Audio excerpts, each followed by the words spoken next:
everybody. Welcome back to Wounds That Witness. I'm Andrea.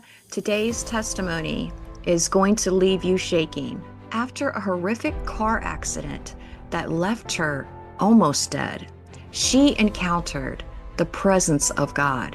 She heard his voice. It is not your time yet. And what happens shortly after is nothing short of a miracle. We'll be right back. Stick around. Once you give it all to God and you say, you know what, I'm done, I give you my life, that's when things really start to change. His plans for your life are so much better than what you think you can do with your life. Welcome back to the video. If you are new here at Wounds That Witness, don't forget to hit the like and subscribe if you like true testimonies, prophetic words, and godly content. If you feel inspired to share your testimony, don't be shy. I will leave my email down in the link below. Just send me a message. And without further ado, I am really excited to have my next guest on. Hi, Marla. How are you? I'm doing fine. Thank you. Thank you so much for coming on my podcast and sharing your testimony. It is such an honor, and I know that it's going to help so many people.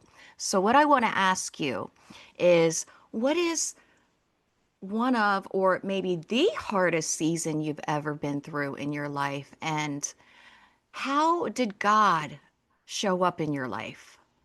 Well, basically, I call that season the period in my life where it's before the car wreck and then my life after the car wreck, because basically it changed my entire life. In 2009, I was driving in Nashville, Tennessee, which is very busy, lots of interstates going through it. I had driven down from Indiana on that Saturday. It was very busy traffic, and I was fine. I was just happy. I was going to see my daughter. Nothing. I didn't feel bad at all. The next thing I know, I wake up and I'm upside down in my car. And I didn't know what happened. And I could see some light coming out of a window. I could hear people talking. And I finally could say, "Somebody please help me."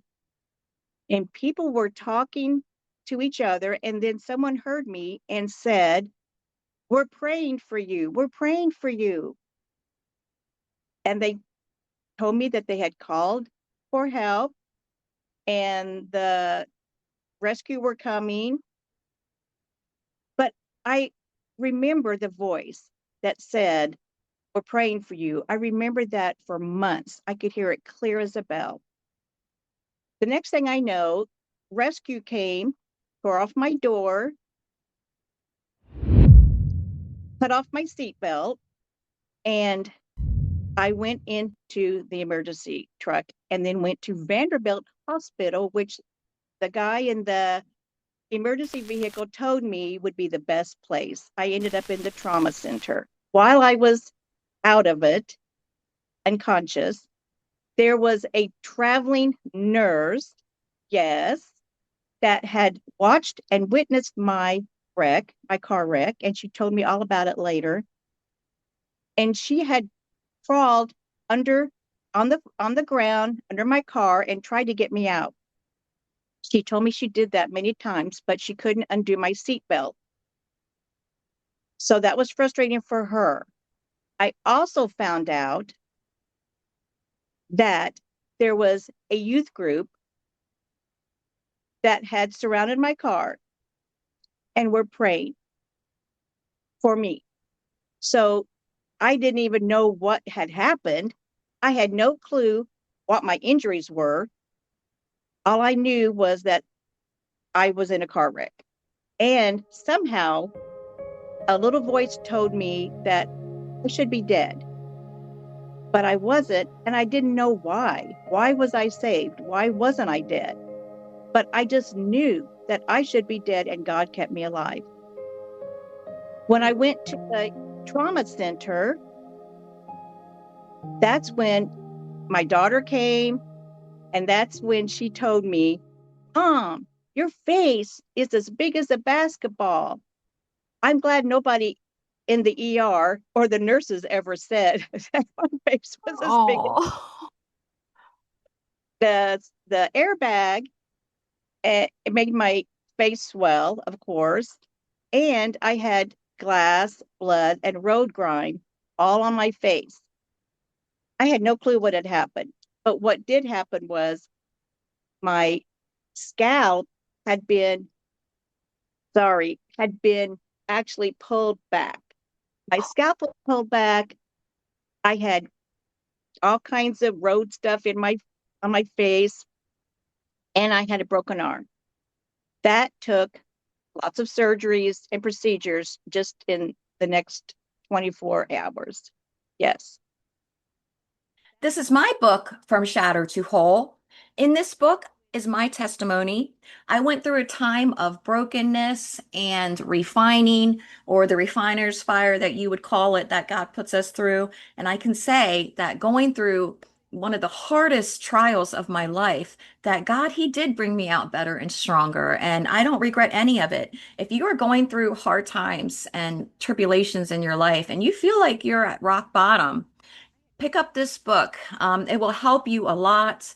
There are prayers in here, and just showing you that you're not alone. God will never leave you nor forsake you. Links will be down below. Thanks so much. Oh my goodness. That must have been, I can't even imagine that kind of experience because, you know, and you didn't know what was going on. You probably didn't even feel any pain, right? I didn't Yeah. feel till I was in the CAT scan. And then Yes. when you're hearing everybody say, these people are praying for you, this group of youth are praying for you, you probably didn't even register like that's how bad it was. No, I didn't. And the traveling nurse told me, she's the one that told me a lot of the things that I didn't know because I didn't realize why I couldn't see very well. And it was because my face was so swollen. And she told me later that she was sure that I wasn't going to make it. She was sure. And when we talked on the phone later, years later, she was shocked that she was talking to me. Wow. Yes. God, praise the Lord. Did you feel anything? I mean, I know you heard a voice. Because when I woke up, I felt fine. I talked. I talked to the rescue men. I I was awake and felt great, like nothing happened. Felt no pain. Uh, I did start feeling that I knew that my arm was broke just because I couldn't use it. And what happened to me though, I don't think I was thought of it right when I woke up. But when I got to the hospital and was able to settle down, that's when I remembered my out of body experience. Right? I'm sure it must have been right when I passed out or died. I was floating above my body, and it wasn't a physical, it wasn't physical. It was a different realm. It was a different, it was like I was in some kind of a foggy place because it wasn't a physical place, okay? A spiritual place.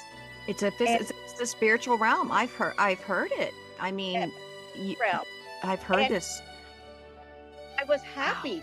I was happy and I was embarrassed. I, my car, I was aware. You don't see the physical, but I was aware that my car was swerving off the road. And I don't do that. I was a good driver. People don't say that now after I wrecked my car.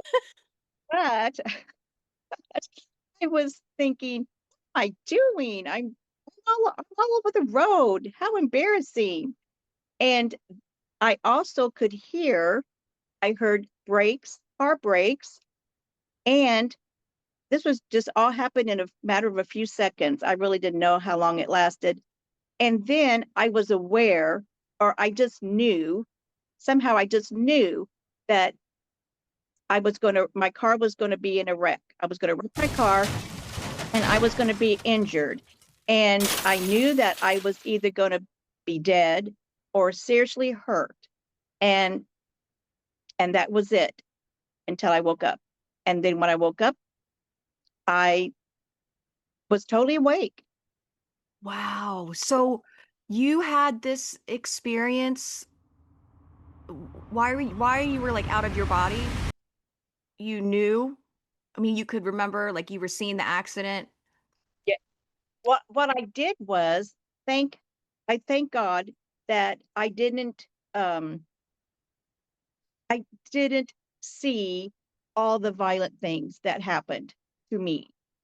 And I was thankful for that. I was aware that the car was going to hit something.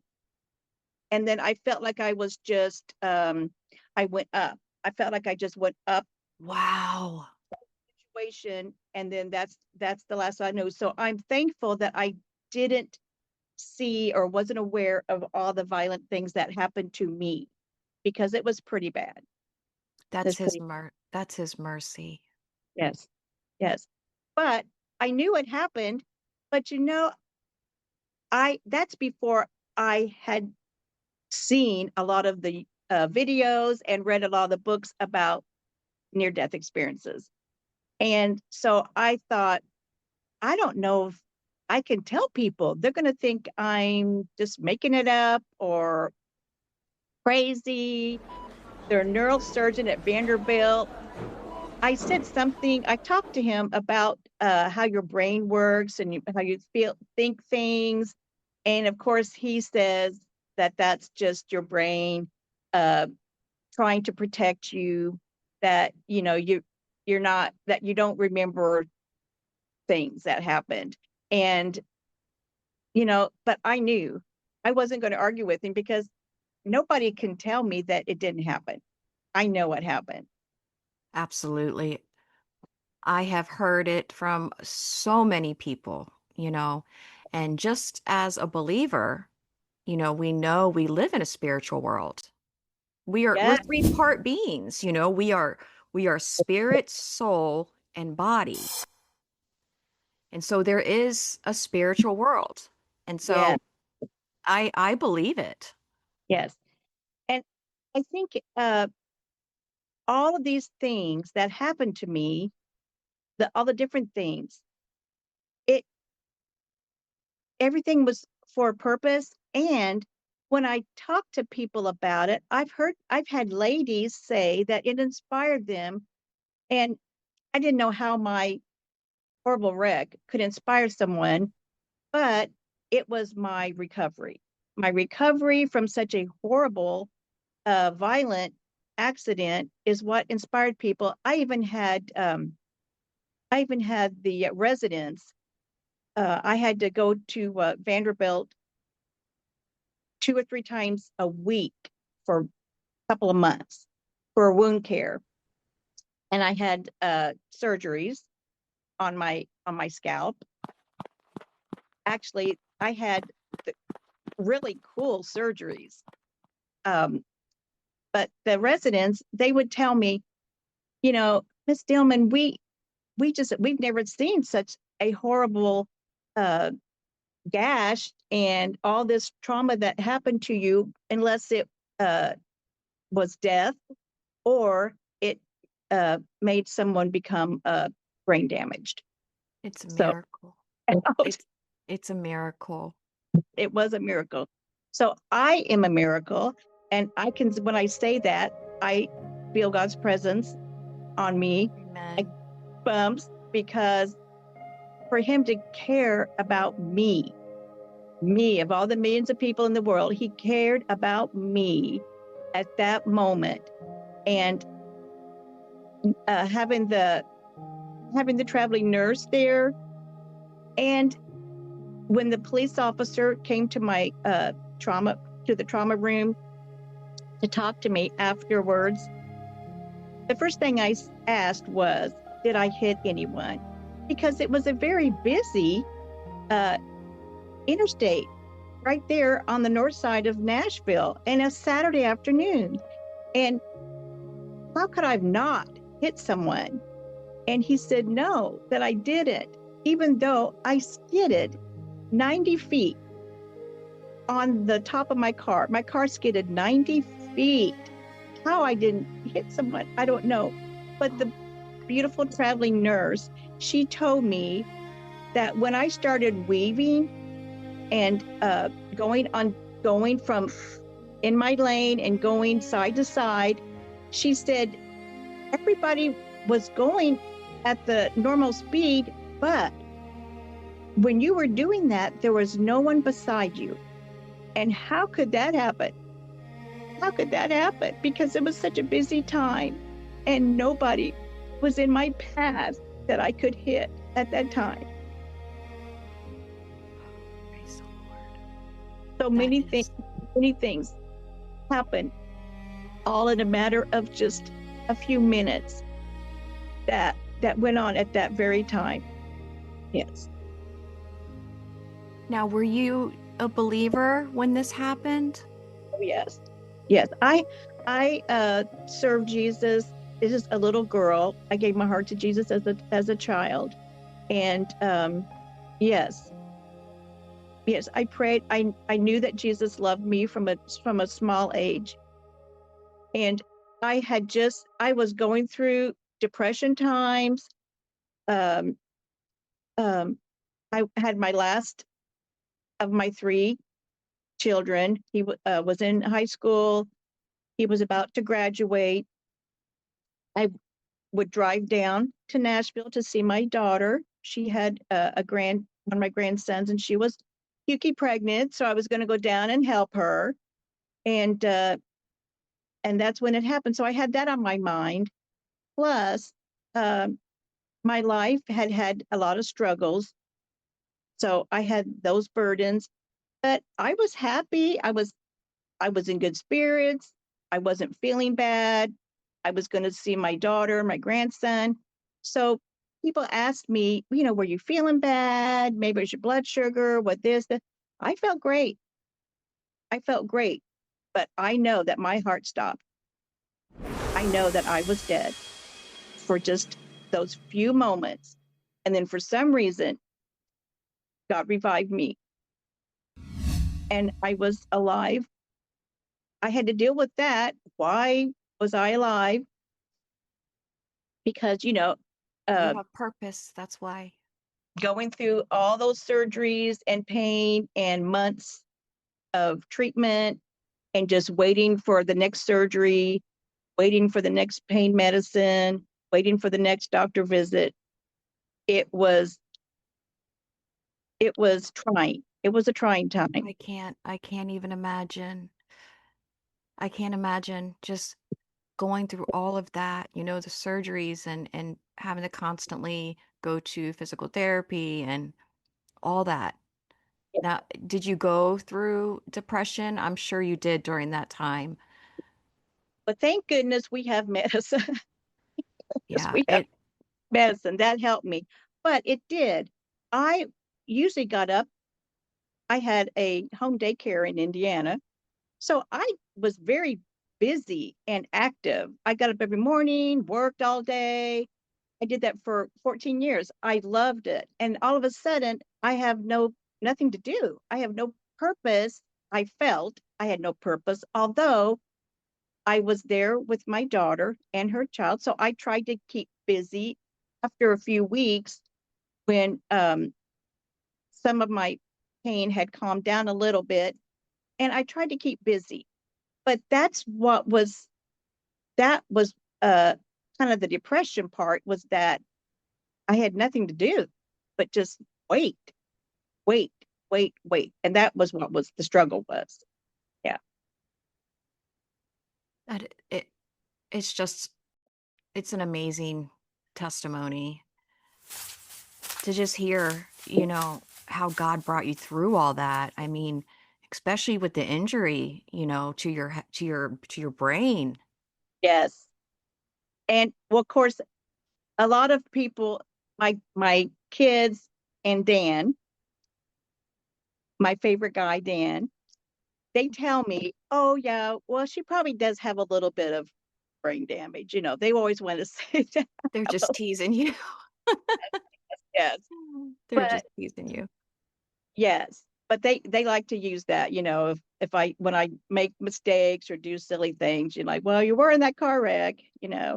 But thankfully, I was fully healed, and my surgeons, and my arm, beautiful arm, bone surgeon, he told me, and they all told me that I healed, except especially quickly, and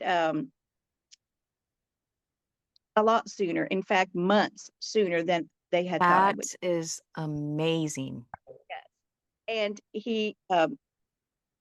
my arm surgeon, he was so sweet, and he took a picture of me with my healed arm, and he was smiling, and he was so happy that I healed so quickly, because he told me that I had to have hit my arm very hard. And of course, I it was, I'm sure, flung against the my side door window when I was in the wreck, because remember, I was in the seatbelt, but I was ended up upside down. And so he said that I had to hit it really hard. And he was so pleased that I had healed up so fast. And I was too. This is What about wearing a cast? And my my therapist said, and the doctors told me, that I may never be able to use my thumb again. Some of my fingers may not work, but they do. All of them work.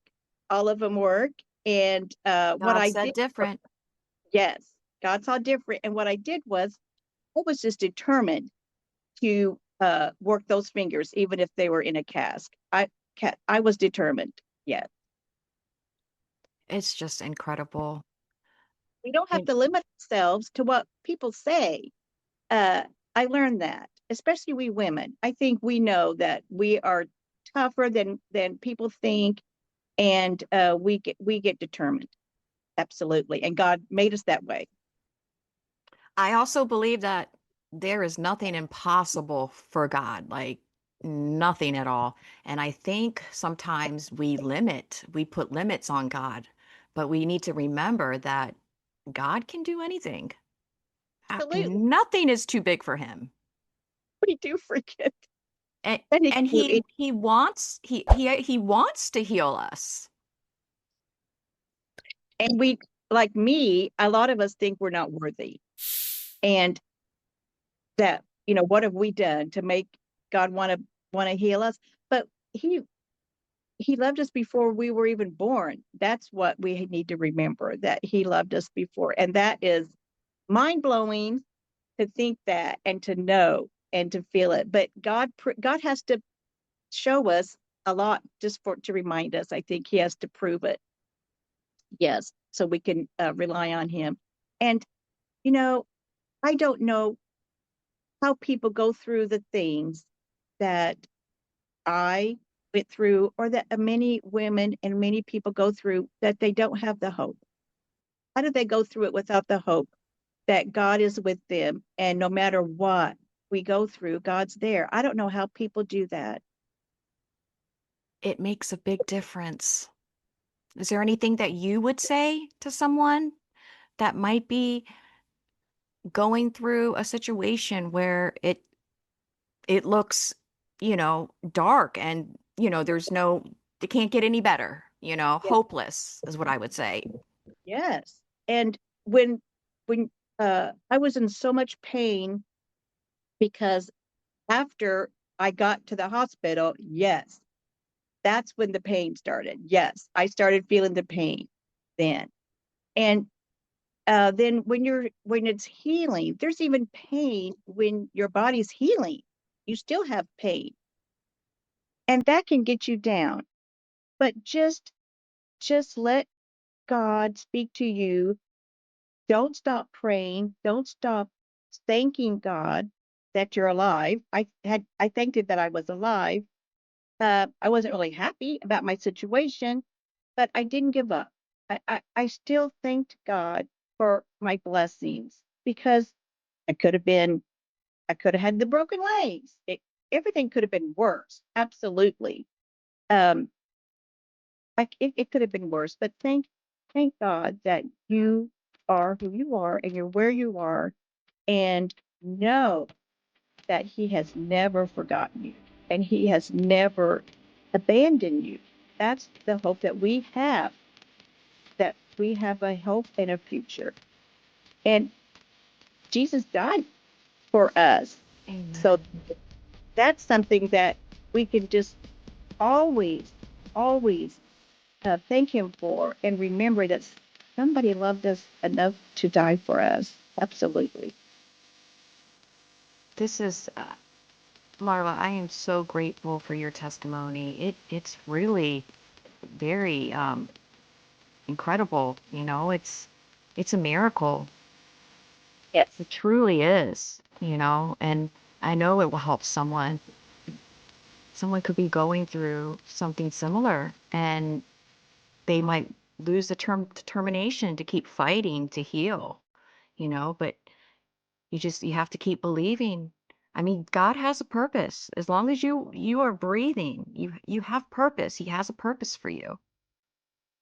I believe that. Yes. A- Absolutely. Don't always feel that when you're in the bad stuff. You don't always feel like you do, but there's tomorrow. And when I was going through all that, all I knew was I had another surgery. I had another surgery. I couldn't think about 3, 4 months ahead. I didn't know what was going to go on. I thought I was just a broken person and Oh, that I could never do anything again. I was just done. And I really thought that I was just going to give up. But no, I had people that encouraged me and prayed for me. And that's what you need. You need hope, and find someone that will encourage you and pray for you. Absolutely. that's it right there. Mhm. That's the difference. Oh, I thank you. I'm honored that you shared your testimony. I know that it will help people. If you guys want to share your testimony and you feel inspired, I will leave the email link down below. Just send me a message. If you haven't given your life to Jesus yet and you want to do that, I have a video that I will link below on how to be saved. I thank you guys so much for watching. I thank you, Marla, for coming on here and sharing your incredible testimony. I will see you guys next video. I bless you with life and good health, and I will see you next time. Stay in the faith. God bless you guys. If you lead, Lord, I will follow through every high and every low. I don't